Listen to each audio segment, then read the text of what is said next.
네, 함께 말씀 살펴보도록 하겠습니다.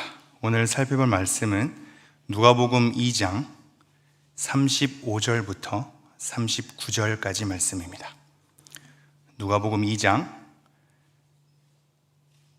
36절부터 39절까지 말씀 제가 봉독해 드리도록 하겠습니다. 내용 잘 파악해 주시면 감사하겠습니다. 또 아셀 지파 바누엘의 딸 안나라 하는 선지자가 있어 나이가 매우 많았더라. 그가 결혼한 후 7해 동안 남편과 함께 살다가 과부가 되고 84세가 되었더라. 이 사람이 성전을 떠나지 아니하고 주야로 금식하며 기도함으로 섬기더니 마침 이때에 나와서 하나님께 감사하고 예루살렘의 속량을 바라는 모든 사람에게 그에 대하여 말하니라. 주의 율법을 따라 모든 일을 마치고 갈릴리로 돌아가 본 동네 나사렛에 이르니라. 아멘. 우리는 그동안 8주간에 걸쳐서 성경 인물을 살펴보았습니다. 이사야도 살펴보았고요, 세례자 요한, 에바브라디도도 살펴보았고요, 에브라임 지파의 미가도 살펴보았습니다. 예레미야도 살펴보았고 그 이후에 여성들을 살펴보았죠.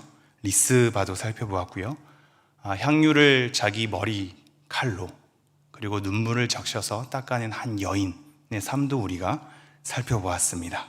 그리고 오늘 바누엘의 딸 안나에 대해서 살펴보도록 하겠습니다.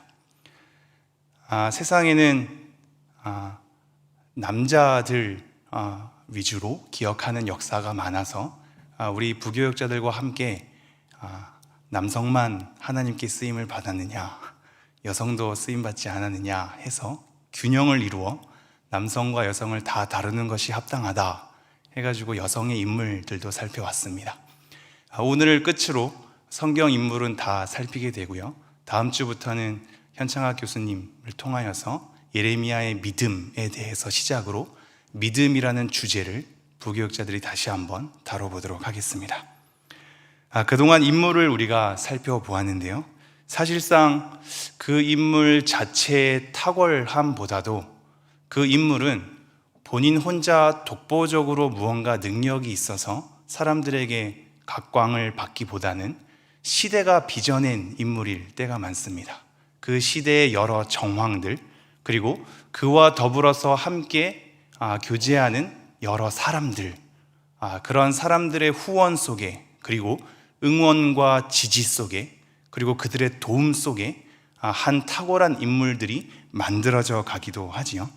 그래서 우리는 인물들을 살펴볼 때 주인공만이 아니라 그 주인공을 도와주는 어떻게 보면 보조적인 것 같은 존재들마저도 우리는 다 살펴야 할 것입니다.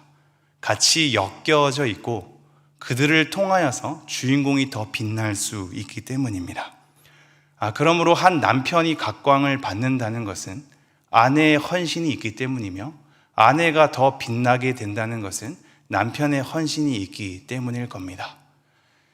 부모가 더욱더 빛이 난다는 것은 아이들의 부모에 대한 공경 때문이기도 하며, 아이들이 더 빛나게 된다는 것은 부모님들의 헌신이 있기 때문이기도 하죠. 어찌 보면 여기 모여있는 성도님들은 자녀를 많이 장성한 가운데 다 키우셨기 때문에 이미 다 경험하셨겠지만, 우리가 자녀를 양육해서 빚어가는 것 같지만 사실상 자녀를 통해서 우리가 빚어지지 않습니까? 아빠가 되어가고 엄마가 되어간다는 것은 한순간에 일어나는 것이 아니라 우리 아이들을 통해서 부모가 빚어져 가는 것을 보게 됩니다. 우리가 아이들을 키운 것 같은데 아이들이 우리를 키워나가는 듯한 역설을 우리는 경험하게 되죠. 한 부모됨은 아이들을 통해서 길러지는 겁니다. 이미 여러분 또한 경험하셨다시피 시부모가 된다는 것 또한 첫 경험을 통해서 낯설게 한 걸음 한 걸음 흘러가지 않습니까? 할아버지 할머니가 된다는 것은 또 어떤지요? 우리의 삶은 사실상 여러 가지 낯선 것에 대한 계속적인 경험인 것 같습니다. 그것을 통해서 배우게 되고, 그것을 통해서 우리가 빚어져 가게 되고, 우리가 누군가를 훈계하고 가르치는 것 같지만 사실상 우리가 가르침을 받게 되고 하나님 앞에 빚어져 가게 되는 경험들을 하게 되지요. 인물의 삶은 그렇게 빚어져 가는 겁니다. 서로 엮여져서 그 사람을 만들어내고 서로 빛이 나게 하여서 한 사람이 성숙에 이르게 되는 거지요. 그리고 또한 우리는 그런 인물들의 여러 삶을 통해 역사하시는 하나님의 일하심을 보게 됩니다. 한 인물의 삶을 통해서 세밀하게 일하시는 하나님의 흔적을 발견할 때마다 우리는 우리 개인적인 삶의 경험에 갇히지 않고 더 넓으신 하나님을 경험하게 되지요. 내 삶으로 해석한 하나님, 내 삶의 경험 가운데 인정하게 된 하나님을 넘어서는 경험을 다른 사람들의 인생을 통해서 배우게 됩니다. 아무리 성경이 강조하고 우리에게 선언된다 할지라도 내가 그것을 경험하지 않으니 신뢰되지 않고, 그러니 하나님은 내가 경험한 틀 안에서 자꾸 해석하게 되는 습성이 우리에게 많이 길러지는데, 다른 인물의 삶을 통하여서 하나님이 어찌나 넓은지, 내 삶으로 다 설명할 수 없는 하나님의 크기에 대해서 우리는 마주하게 되는 거지요. 그리고 또한 그 인물을 통해서 한 인간을 이해하는 폭도 넓어지게 됩니다. 그래서 우리는 다큐멘터리를 통해서 사람들의 삶의 모습들을 엿보기도 하고, 자서전을 통해서 그 사람의 삶의 고백을 보는 것이 도움이 되기도 하지요. 그럼 모든 걸 통해서 우리가 한 인물을 이해함이 넓어지고, 그를 통해 일하는 하나님의 크심을 이해하면서 그를 그 되게 만든 주위 사람들의 헌신마저도 잊지 않은 채 그런 한 인물을 잘 주목해 보도록 하겠습니다.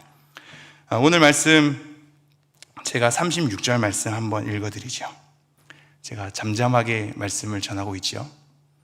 계속 잠잠하게 한번 전하도록 하겠습니다. 36절 말씀 제가 읽어드리죠. 또 아셀지파 바누엘의 딸 안나라 하는 선지자가 있어 나이가 매우 많았더라. 그가 결혼한 후 7해 동안 남편과 함께 살다가. 우리는 오늘 안나라는 사람을 살펴볼 겁니다. 이 안나가 어떤 사람이냐면 선지자라고 소개를 하고 있습니다. 성경의 곳곳에는 여선지자가 등장을 하는데요, 많진 않습니다. 사라, 드보라, 미리암, 훌다, 이런 사람들이 다 여선지자로 우리에게 등장하게 되죠. 어떤 사람은 구약 학자는 7명으로 구약의 여선지자를 추리기도 합니다. 몇 없는 선지자 중에 한 명인 안나, 우리가 자주 잊고 사는, 선지자였나 잘 모르고 사는 우리는 안나를 보게 됩니다. 이 안나가 여러분이 잘 아시다시피 과부인데요, 과부가 되고 난 다음에 선지자가 되었는지 그 전부터 선지자였는지는 본문을 통해서는 알 수 없습니다. 그러나 여러 가지 상상력으로 추측하건대 남편을 잃고 나서 과부가 된 삶 속에서 하나님께 부르심을 받진 않았나 싶습니다. 여러 가지 사회적인 정황을 바라보게 될 때 재혼을 해야 여러 가지 생계가 유지되고 자기 가족을 돌볼 수 있으며 자기에 대한 여러 삶을 책임져 줄 수 있는 관계 속에 들어가야 하는데, 그렇지 않고 본인 홀로 스스로의 삶을 결단했다는 것은 그 배경에는 하나님에 대한 어떤 헌신이 있지 않았나 싶고, 그 시기쯤에 부르심을 받아서 선지자적 활동을 한 건 아닌가 싶습니다. 물론 본문이 다 얘기하고 있지 않아서 확답은 할 수는 없지만, 우선 우리는 선지자로서 활동하고 있는 우리 여인, 이 안나를 보게 되지요.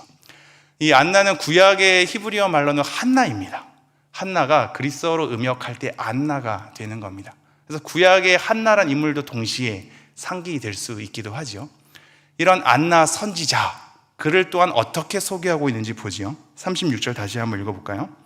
또 아셀 지파 바누엘의 딸 안나라 하는 선지자가 있어. 어느 지파라고요? 아셀 지파입니다. 누구의 딸이라고요? 바누엘의 딸입니다.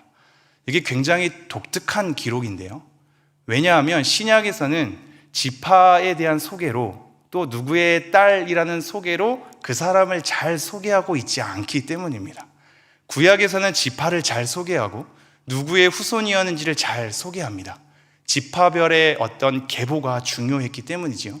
하지만 구약에서 포로 시절을 겪고 나서 나중에 귀환하게 되고, 귀환하고 나서의 삶도 흐지부지 되면서 그들이 많이 섞이게 되었고, 지파 간의 구분보다는 유대의 공동체라는 한 공동체로서의 정체성이 좀 더 짙어지게 되었습니다. 그래서 굳이 지파별로 구분하지 않았던 거지요. 그냥 유대 공동체로서 하나로 뭉치게 되는 정황이 있었던 겁니다.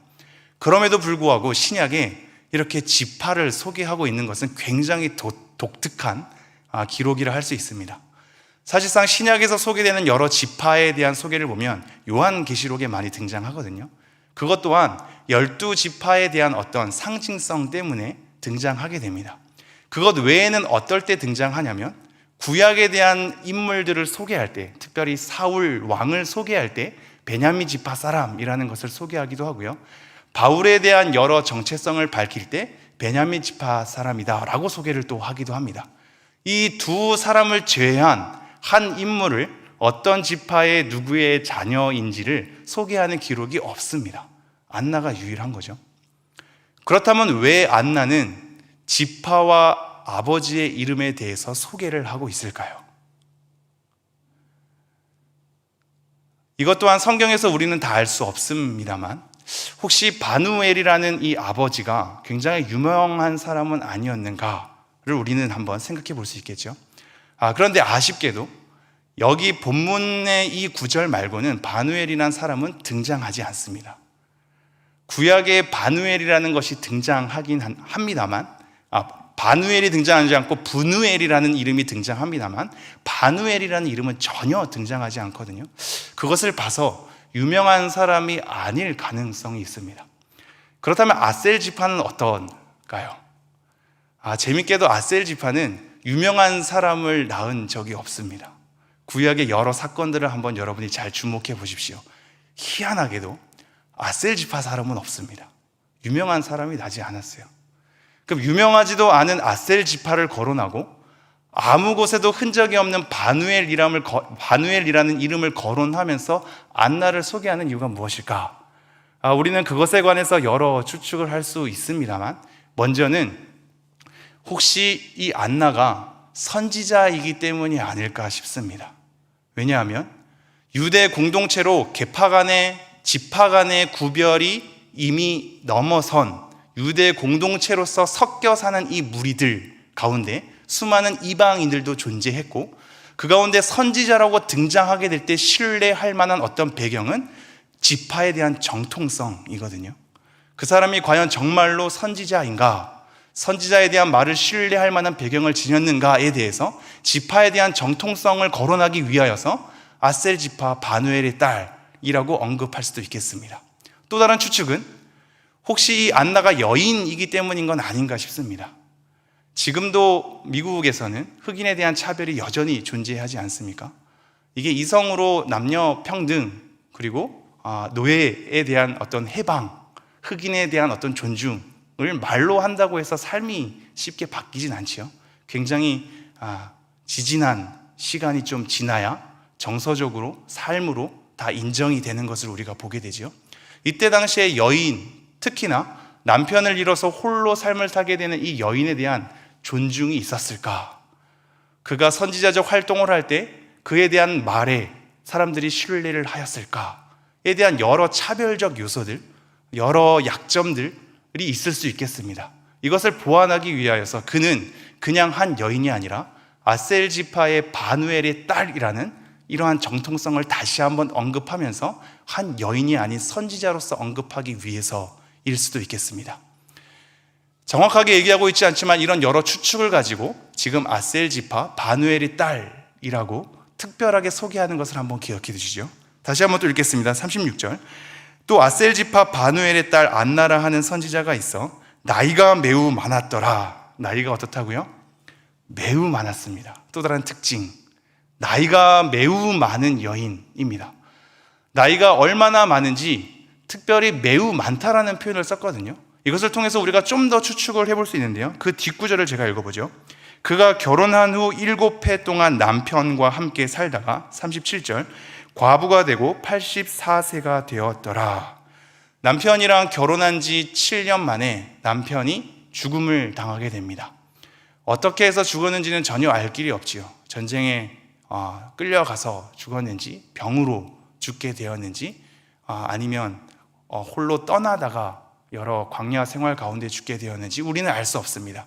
그러나 이 여인은 남편의 죽음을 당했고 그 가운데에서 난감한 상황으로 자기의 삶이 펼쳐지죠. 그렇게 7년 후에 남편과 함께 살다가 사별을 해서 과부가 되고 84세가 되었더라 라고 본문이 소개하고 있습니다. 여기서는 두 가지 의미가 있는데요. 첫 번째는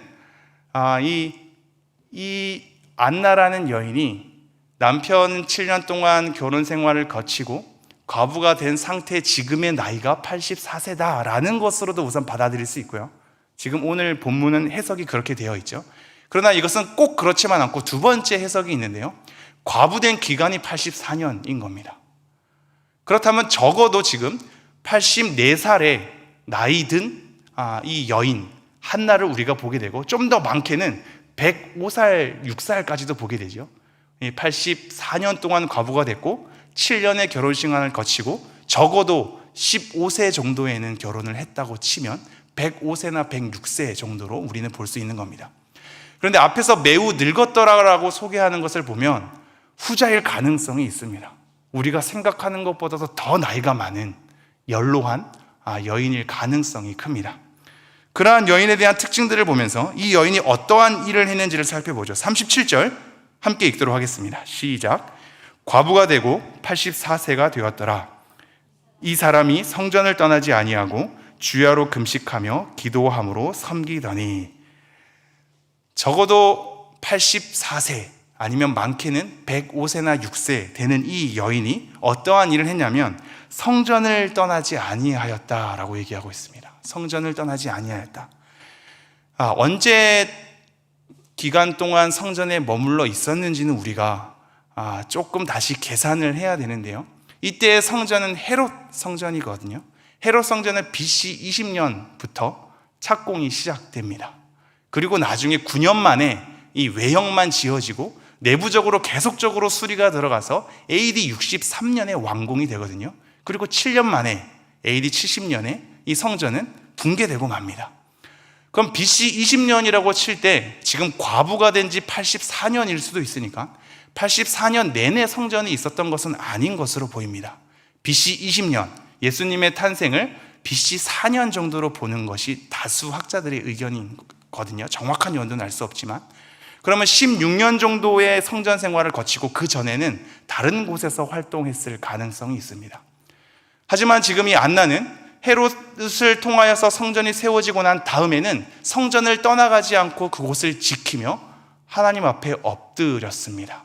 성전이 의미하는 바는 하나님에 대한 임재의 상징이므로 회복에 대한 가능성, 하나님의 계시에 대한 가능성, 하나님께서 우리를 도우실 것에 대한 바라봄, 이 모든 것을 다 응축한 채 성전을 떠나지 않고 하나님의 때를 기다렸던 거죠. 그 다음 구절 볼까요? 이 사람이 성전을 떠나지 아니하고 주야로 금식하며 기도함으로 섬기더니입니다. 주야로 무엇을 했다고요? 금식하고 기도했답니다. 낮과 밤으로 금식하고 기도했답니다. 이것은 낮과 밤 24시간에 대한 의미는 아닐 겁니다. 낮에 대한 어떤 시간, 밤의 어떤 시간을 엄수한 채로 성전을 떠나가지 않고 그 시간을 지켜가면서 자기의 모든 삶을 금식과 기도로서 일관했던 한 여인의 삶을 우리는 목도하고 있습니다. 특별히 금식하며 기도하다라는 단어는 특별한 상황 가운데 많이 등장하거든요. 느헤미야가 이 나라에 대한 애통함을 가질 때 금식하며 기도하더니 라는 단어를 씁니다. 사도행전 13장에 가면 바울과 바나바를 파송하게 될 때 장로들이 금식하며 기도함으로 그들을 떠나보내니라 하면서 특별한 상황 가운데 금식과 기도를 하는 것을 우리가 보게 되거든요. 근데 지금 안나라는 여인은 어떠한 삶을 살고 있다고요? 성전을 떠나지 않고 낮과 밤으로 매일마다 계속 금식과 기도를 이어가고 있는 겁니다. 여기서 우리는 안나의 삶을 엿볼 수 있고 어떠한 부분을 존중해야 할 것인가에 대해서 다시 한번 머리를 숙이게 됩니다. 여러분도 다 알다시피 수련회를 가게 되면 수련회는 특별한 거 아닙니까? 특별한 상황에 기도를 하기로 작정하고 말씀을 듣기로 작정해서 그 속에서 소리를 지르며 하나님 앞에 울고 불고 난리 나면서 기도하려고 하지요. 근데 정작 중요한 건 수련회 끝나고 나서지요.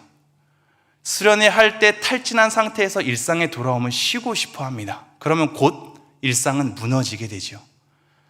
일상을 제대로 살기 위해서 수련하기 위한 목적으로 수련회를 여는 건데, 일상은 다 제치고 그날 2박 3일 동안 뭔가 일을 저지르고 난 다음에 일상에는 좀 쉬고 싶은 행태가 교회 가운데 많이 반복되고 있습니다. 특별하게만 그 일을 하고 일상은 팽개치게 되는 상황을 우리는 자주 목도하게 되는 겁니다.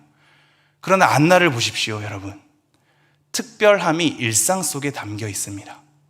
남들은 특별할 때마다 금식하고 기도하지요. 그렇게 잠깐 울부짖고 나서 일상으로 돌아와서는 쉬고 싶어하고 안 하고 싶어하고 조금 그것에 대해서 거리를 둬야 나중에 다시 기도할 맛이 나지요. 여러분, 제가 전 교회에서도 한번 말씀드린 적이 있는데요, 기도가 잘 되려면 어떻게 해야 되는지 아십니까? 기도 잘 하고 싶으시죠? 기도가 잘 되려면 어떻게 해야 되는지 아십니까? 오랜만에 하면 됩니다. 오랜만에 하면 갑자기 눈물이 쏟아지고 갑자기 소리가 나오고 그렇게 흐느끼게 됩니다. 근데 그게 하루 이틀 일상으로 계속 이어지게 되면 잠시 또 더뎌지지요. 오랜만에 나오면 은혜 엄청 잘 받습니다. 오랜만에 기도하면 엄청나게 기도 오래 할 수 있지요. 하지만 그 특별함이 일상으로 넘어가게 되면 우리는 다시 한번 무뎌지는 것을 보게 됩니다. 안나의 존경함은 여기서 드러납니다. 꾸준히 지속적으로 일관되게 자기의 삶을, 특별함을 일상으로 담아내는 삶을 여러분 한번 엿보십시오. 이게 생각보다 너무나 어려운 거 여러분이 알고 있지 않습니까? 잠시 특별한 상황에 특별한 위치에서 특별하게 큰 소리 치는 것은 누구나 다 할 수 있습니다. 그 말에 대한 책임은 일상에서 드러나게 되며 그 사람에 대한 진정성은 그 사람의 일관된 삶에서 드러나게 됨을 우리 모두가 다 알고 있습니다. 안나가 선지자로서 그 말에 무게가 있을 수밖에 없었던 것은 성전을 떠나가지 않고 남과 밤으로 금식하며 기도하는 삶이 일관되게 이어졌기 때문이며, 특별한 삶에서 그치지 않고 일상 속에서 계속 이어졌기 때문입니다. 우리는 여기에서 안나를 존중할 수밖에 없고 그 안나 앞에, 그 삶 앞에 머리를 숙일 수밖에 없지요.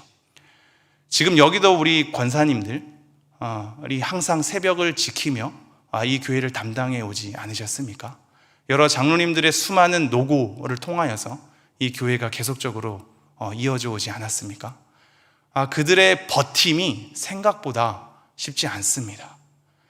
저처럼 젊었을 때 혈기를 부릴 때에는 아무 소리나 떵떵 다 칠 수 있습니다. 그 말의 진정성은 나이가 들 때 드러나는 겁니다. 그렇기 때문에 선배보다는 후배가 무섭습니다. 선배는 가르치는 자리에 많이 있지만 후배는 그 가르침을 듣고 기억하게 되거든요. 저 선배가 올바른 삶을 살아내는지 후배는 다 듣고 보게 됩니다. 그러므로 후배가 무서운 겁니다. 젊었을 때 떵떵거리는 삶은 곧 그들의 일상을 통해서 드러나게 되고 그 삶의 늙어감을 통해서 진정성이 확인되게 될 것입니다. 안나의 영향력은 여기서 나온 것이 아닐까요? 잠시 울부짖고 잠시 큰 소리치고 잠시 금식하며 잠시 자기를 애통으로 감싸 안은 것이 아니라 일상 속의 특별함을 다 담아내었습니다.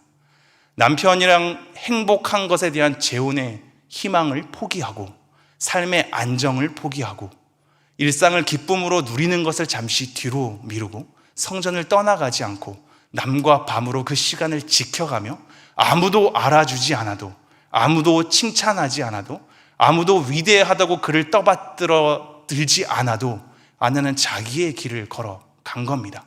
계속적으로 예수님에 대한 어떠한 흔적도 보이지 않을 때 모든 선지자들이 하나님의 말씀을 대변하지 않는 그 침묵의 기간 가운데 안나는 계속해서 자기의 길을 걸어간 겁니다.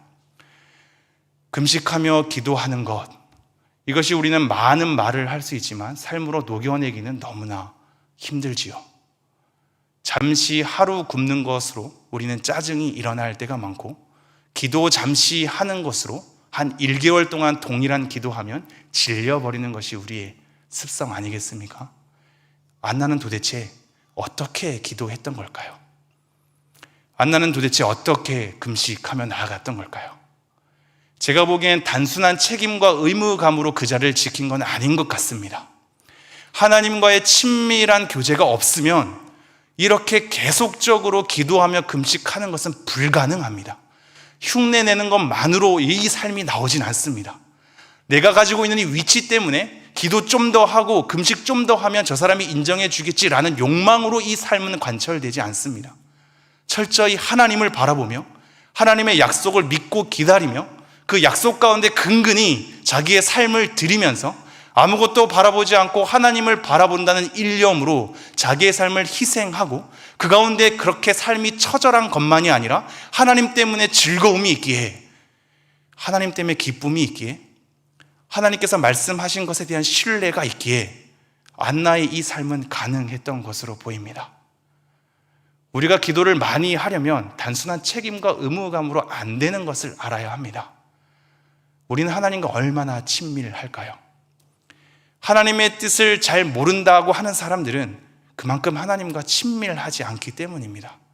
전혀 친밀하지 않은 삶을 살다가 갑자기 하나님 음성을 들려주십시오. 하나님 제 앞에 나타내 주시면 제가 믿겠습니다. 하나님 기적을 일으켜 주십시오 라고 땡깡 부리는 것은 하나님을 여전히 이해하지 못한 우리의 일방적인 종교심 아닐까요? 안나가 주야로 하나님께 엎드릴 수 있었던 것, 일관성을 지니고 지속성을 지니고 특별함을 일상에 담아서 살아낼 수 있었던 것은 하나님과의 친밀함, 그리고 그 약속에 대한 붙듦 때문으로 보입니다. 제가 다시 한번 37절 읽어드리겠습니다. 과부가 되고 84세가 되었더라. 이 사람이 성전을 떠나가지 아니하고 주야로 금식하며 기도함으로 섬기더니, 이 말에서 우리는 다시 확인하게 됩니다. 다른 사람을 섬기는 것이 아니라 이 섬김에 대한 표현은 하나님을 섬기는 데 쓰이는 표현인 거거든요. 무엇으로 섬겼냐면 금식과 기도함으로 섬긴 겁니다. 이렇게 섬기는 안나의 삶이 어떻게 펼쳐지냐면 38절, 마침 이때에 나와서입니다. 이 마침 이때가 어떤 순간일까요? 그것은 앞에 나오는 똑같이 나이 든 한 남자 시므온이 예수님의 이 아기 예수님, 부모가 아기 예수님을 데리고 규례에 따라서 이 첫 아이가 생겼으므로 하나님께 감사의 제사를 드리기 위해 부모가 아이를 데리고 오는 것을 시므온이 기다렸다가 목격을 하고 하나님께 찬미하는 그 장면, 그리고 이 아이가 나중에 커서 어떠한 삶을 살게 될 것인지에 대한 예언의 말씀을 그렇게 읊조리고 있는 이 상황 가운데 마침 낮과 밤으로 시간을 정해서 일관되게 지속적으로 하나님과 친밀하게 교제하며 기도하였던 안나의 삶이 그것을 목도하게 되고 만나게 되어서 안나가 다시 한번 자기가 하나님께 어떻게 나아가야 할지를 깨닫게 되는 순간입니다. 제가 38절 다시 읽어드리죠. 마침 이때에 나와서 하나님께 감사하고 예루살렘의 속량을 바라는 모든 사람에게 그에 대하여 말하니라. 이때 시므온이 아기 예수를 안고 예언되는 말을 하는 장면을 보면서 안나는 바로 하나님께 감사합니다. 이 감사하다라는 표현이 너무 많이 들으니까 아무렇지도 않게 느껴지죠. 안나 입장에서는 전혀 그렇지 않을걸요. 이 감사하다라는 표현은 그의 그 됨을 인정하고 고백한다라는 표현인 거거든요. 그토록 낮과 밤으로 끈질기게 기도하며 하나님의 때를 기다렸던 안나, 다른 사람들은 다 포기하고 돌아갈지라도 그 자리를 지키며 기도했던 안나, 금식하며 기도해봤자 무슨 소용이냐고 사람들이 손가락질 한다 할지라도 또 금식하며 또 기도하면서 그 자리를 지켰던 안나, 그렇게 하나님의 회복을 기다렸던 그 안나가 아기 예수님을 목도하게 되어서 하나님의 하나님 되심을 인정하고 고백하는 장면입니다. 하나님은 역시 저희들을 저버리지 않습니다. 하나님은 역시 우리에게 약속의 말씀을 성취하는 분입니다. 제가 하나님을 신뢰할 수밖에 없군요. 하나님의 하나님 되심을 찬미할 수밖에 없습니다. 내가 그토록 했던 게 헛수고가 아니군요를 깨닫는 순간입니다. 하나님께 감사하고 있습니다. 그의 그됨을 인정하고 고백하고 있습니다. 그리고 나서 어떠한 일을 하냐면 예루살렘의 속량을 바라는 모든 사람에게 그에 대하여 말하니라. 예루살렘의 속량은 어떤 속전을 지불하고 그를 해방시키는 것을 말하는 거거든요. 쉬운 말로는 구원입니다. 이스라엘 나라가 그토록 자기가 속박당하는 삶에서 회복에 대한 가능성을 바라보지 못하고 계속적으로 그렇게 속국으로 살아가는 삶에서 예루살렘 성전은 유대인이 아니라 에돔인 헤롯 왕이 지은 성전으로 근근히 이어가고 있는 이 삶에서 우리는 언제 진정한 구원을 맛보며 언제 하나님의 나라를 누릴 수 있는가에 대한 갈증이 겹겹이 쌓이고 쌓인 그 시기 가운데 하나님의 뜻을 막연히 기다리는 그들에게 안나는 생명수와 같은 말을 하는 거지요. 안나가 어떤 말을 했을까요? 아마도 시므온과 같은 말을 한 것으로 보입니다. 그 앞에 시므온 말을 한번 제가 읽어드릴까요? 30절입니다. 29절 붙어 있겠습니다. 주제여, 이제는 말씀하신 대로 종을 평안히 놓아주시는도다. 내 눈이 주의 구원을 보았사오니 이는 만민 앞에 예비하신 것이요 이방을 비추는 빛이요 주의 백성 이스라엘의 영광이니이다 하니. 만민, 유대인들만이 아니라 만민 앞에 예비하신 것, 그리고 이방을 비추는 빛, 주의 백성 이스라엘의 영광, 이것을 같이 얘기하지 않았나 싶습니다. 기다림에 지쳐서 언제 올까 너무나 막연하게 지친 그들의 심령 가운데 시므온은 주의 위로를 기다리는 자라라고 표현했던 것처럼 지금 속량을 기다리는 그 백성들에게 드디어 입을 열어서 하나님의 뜻이 가까이 왔음을 내비치는 겁니다. 우리는 400년 동안의 구약과 신약의 침묵기를 세례 요한이 광야에 외치는 소리로 그 침묵을 뚫고 들어오는 것을 목격하게 되죠. 그러나 그 전에 앞서 시므온과 안나의 소리를 우리는 확인할 수 있는 겁니다. 여러분, 이것은 더욱더 위대한 겁니다. 왜냐하면 예수님의 표적과 이적과 기사를 바라보고 예수님의 가르침을 받았던 그들은 예수님에 대해서 시인하기 더 쉬웠겠지요. 놀라운 표적을 보면서 예수님에 대한 능력에 감탄하기 더 쉬웠겠지요. 예수님의 놀라운 기이한 가르침을 들으면서 이것은 우리와 같지 않고 정말 특별한 하나님의 말씀이다, 위로부터 보내신 하나님의 사람일 수밖에 없다라는 인정이 이들보다는 쉬웠겠지요. 이들은 지금 누굴 보면서 그렇게 찬미하고 있습니까? 아기 예수님입니다. 아무것도 행하지 않은, 아무 가르침도 입도 뻥끗하지 않은, 너무나 초라하고 연약해서 엄마 품에 품을 수밖에 없는 그 아기 예수를 바라보며 하나님의 뜻을 목도한 자입니다. 아마도 안나의 이러한 경건한 시각은 주야로 성전을 떠나지 아니하고 금식과 기도로서 일관되게 지속적으로 자기의 삶을 바친 그의 삶을 통해서 경건의 시각이 길러졌던 건 아닌가 싶습니다. 우리는 모르겠지요. 우리가 그때 살았으면 아기 예수님인지 아닌지, 그가 우리를 구원할 구세주인지 아닌지 상관도 안 했을 겁니다. 성전에 있지도 않았겠지요. 그러나 그 안나는 그 성전을 지켰으며 그것을 볼 줄 아는 자였습니다. 아기 예수님의 얼굴만 본 것이었는데 이제 속량을 기다리는 하나님의 백성을 구원할 자가 오셨다는 깨달음 가운데 하나님의 하나님 되심을 인정하고 고백하는 안나의 삶을 보십시오. 그러한 삶으로 지속적으로 이어져 가니 경건의 시각이 길러지는 겁니다. 하나님이 어떠한 분인지, 하나님의 일하시는 방식이 무엇인지, 하나님의 뜻은 어디에 있는지 다 떠나가고 버리고 포기하고 체념하는 삶 가운데 어떻게 근근히 하나님 앞에 머무는 것이 옳은 것인지를 안나는 이 순간 만끽하며 감사했을 겁니다. 여러분, 오늘 안나의 삶을 통해서 여러분은 어떠한 것을 생각하시는지요? 안나의 삶을 잠시 정돈하면서 말씀을 마치고자 합니다. 안나는 어려운 상황, 힘겨운 상황, 고된 상황, 외로운 상황 속에서도 우뚝 서 있는 올곧음이 있었습니다. 안나는 오해와 편견 속에서도 꿋꿋하게 자리를 지키며 제 할 일 하는 당당함이 있었습니다.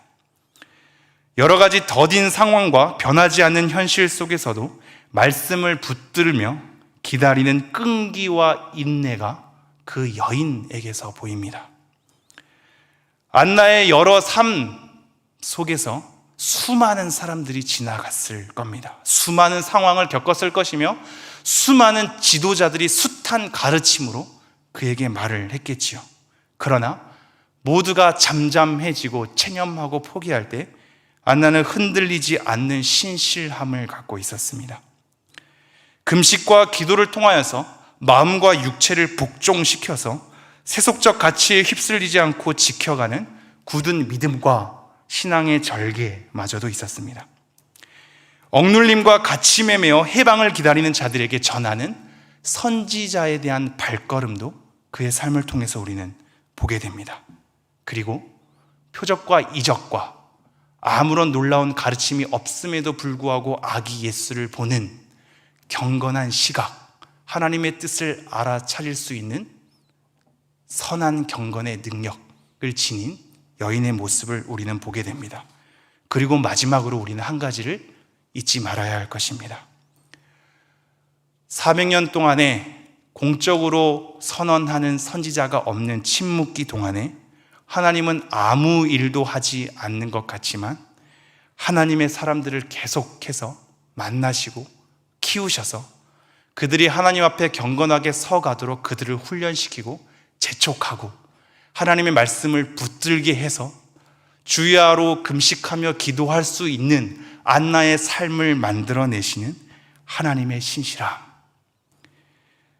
과부인 삶이어서 보잘것없는 자인 것처럼 보이나 그를 통해서 일하시는 하나님의 방식들, 그 여인의 입을 통하여 그리고 그 여인의 삶을 통하여 아무도 그에게 함부로 대할 수 없는 하나님의 때를 기다리는 자에게 생수와 같은 말씀으로 받게 하는 그의 하나님의 일하시는 방식, 그리고 서서히 깨어나고 일어나고 성취되는 하나님의 약속들, 우리는 이것을 오늘 목도하게 됩니다. 여러분은 어떻게 나이 들어 가시겠습니까? 여러분은 어떻게 나이 들어 가고 싶으신지요? 여러분은 여러분의 일생을 어떻게 마감하고 싶으십니까? 여러분의 삶을 놓치게 될 때에 우리는 안나의 삶을 통해서 다시 한번 하나님을 바라보았으면 좋겠습니다. 우리의 경건의 삶이 흐트러졌을 때 안나의 삶을 통해서 다시 한번 하나님의 신실함을 붙들고 나아갔으면 좋겠습니다.